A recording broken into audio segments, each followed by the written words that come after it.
Fascinante, fascinante.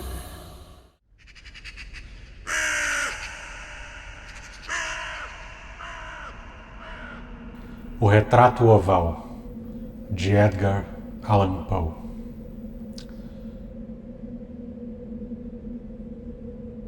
O castelo onde meu criado achara por bem penetrar à força, em vez de me condenar deploravelmente ferido como eu estava, a passar uma noite no relento, era uma dessas construções, misto de grandeza e de melancolia, que por um longo tempo ergueram a sua fronte orgulhosa no meio dos Apeninos, tanto na realidade como na imaginação da Sra. Radcliffe. Segundo toda aparência, tinha sido temporária e recentemente abandonado.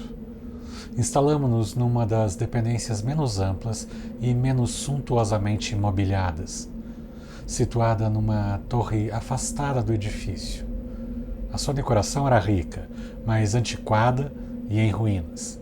As paredes, ornamentadas com numerosos troféus heráldicos de todas as formas, eram cobertas de tapeçarias, assim como de uma coleção prodigiosa de pinturas modernas, de grande estilo, em ricas molduras de ouro ao gosto arabesco. Tomei profundo interesse, e talvez fosse meu delírio a causa disso, por esses quadros, suspensos não só nas principais paredes, mas também nos inúmeros recantos que a extravagante arquitetura do castelo tornava inevitáveis. E de tal modo que mandei Peter fechar as pesadas portas das janelas do aposento, pois já era noite. Acender um grande candelabro de vários braços, colocado junto da minha cabeceira, e abrir, de par em par, os reposteiros de veludo preto, guarnecidos de franjas, que cercavam o leito. Dei estas ordens para que, ao menos, no caso de eu não poder dormir, me deleitasse alternadamente com a contemplação dessas pinturas e com a leitura de um pequeno volume que encontrava sobre o travesseiro e que continha a descrição e a análise dos quadros. Li durante muito tempo. Contemplei religiosamente, devotadamente. As horas consumiam-se rápidas, gloriosas, e chegou a profunda meia-noite. A posição do candelabro não me agradava.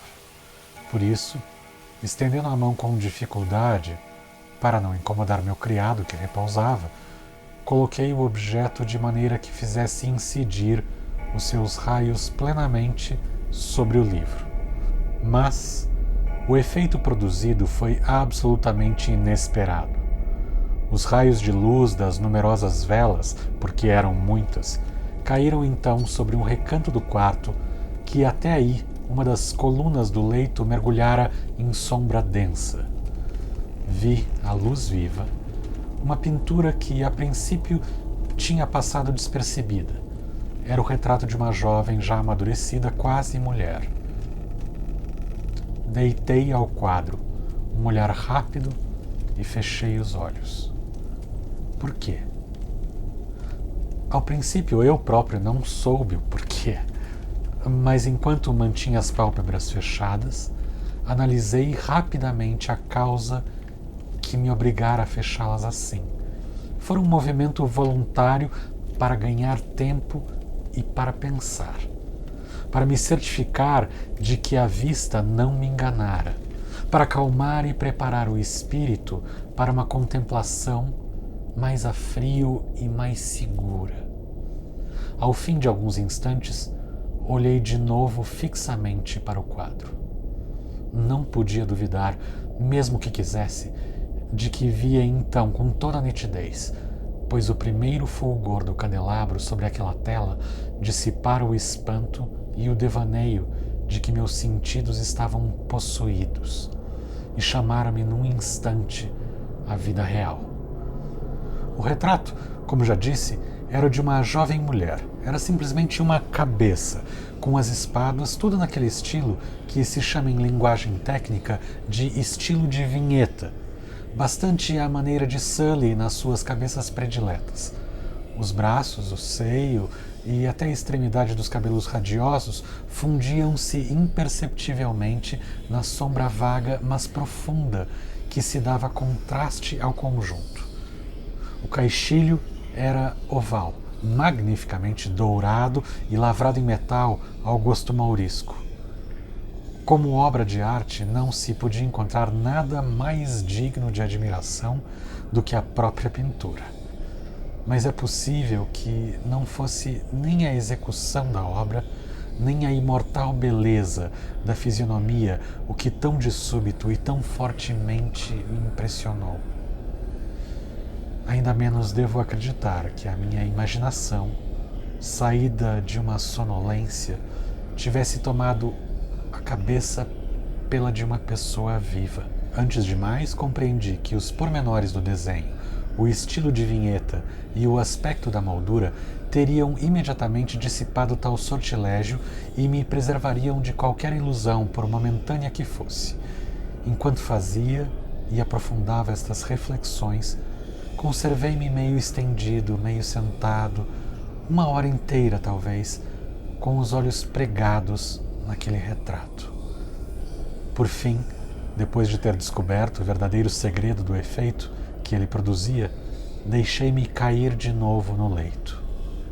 Adivinhara que o encanto da pintura residia numa expressão vital absolutamente adequada à própria vida, que a princípio me fizera estremecer e finalmente me deixara confuso, subjugado, amedrontado. Com profundo e respeitoso terror, tornei a pôr o candelabro na sua posição primitiva. Depois de ter assim furtado aos meus olhos a causa de tão grande perturbação, procurei vivamente o livro que continha a análise dos quadros e a sua história, indo direto ao número que designava o retrato oval. Li o vago e singular relato que segue. Era uma jovem de raríssima beleza, e não menos gentil que alegre. Maldita foi a hora em que ela viu, amou e desposou o pintor. Este, apaixonado, estudioso, austero, já tinha encontrado sua esposa na sua arte. Ela, jovem de rara beleza, e não menos gentil que alegre, toda luz e sorrisos, com feitio jovial de uma corça nova, amando com ternura todas as coisas e odiando apenas a arte, que era sua rival. Só temia a paleta e os pincéis, e os outros instrumentos que a privavam da presença do seu amado. Terrível coisa foi para a dama ouvir o pintor exteriorizar o desejo de pintar também a sua jovem esposa. Mas ela, humilde e obediente, posou durante horas, semanas, na sombria e alta câmara da torre, onde a luz se filtrava unicamente pelo teto e incidia sobre a desmaiada tela. Ele, porém, o pintor, punha toda a sua glória naquela obra, que progredia de hora para hora.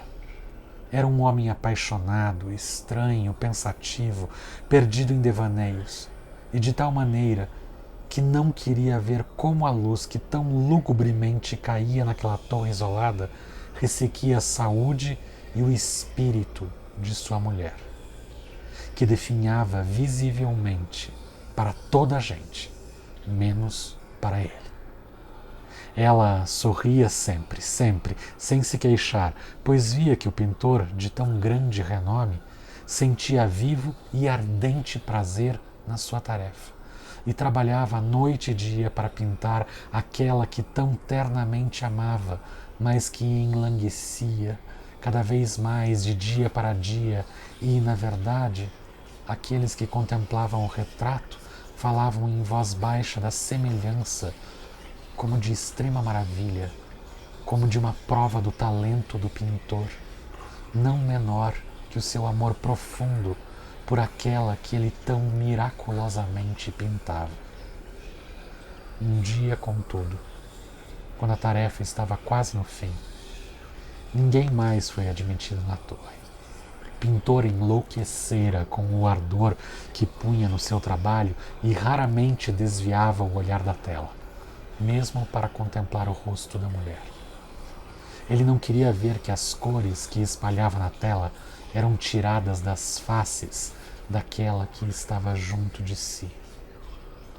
E quando muitas semanas já tinham passado e muito pouco restava para fazer, nada mais do que um retoque na boca, algumas pinceladas nos olhos, o espírito da retratada ainda palpitou como a chama viva de uma lâmpada. Foi então feito o retoque e postas as pinceladas, e, por momentos, o pintor quedou-se em êxtase diante do seu trabalho concluído. Mas, 1 minuto depois, ainda a contemplá-lo, ele estremeceu e, tomado de assombro, gritou com voz estrepitosa: "Mas é a própria vida!" E então, bruscamente, voltou-se para contemplar a sua amada. E ela estava morta.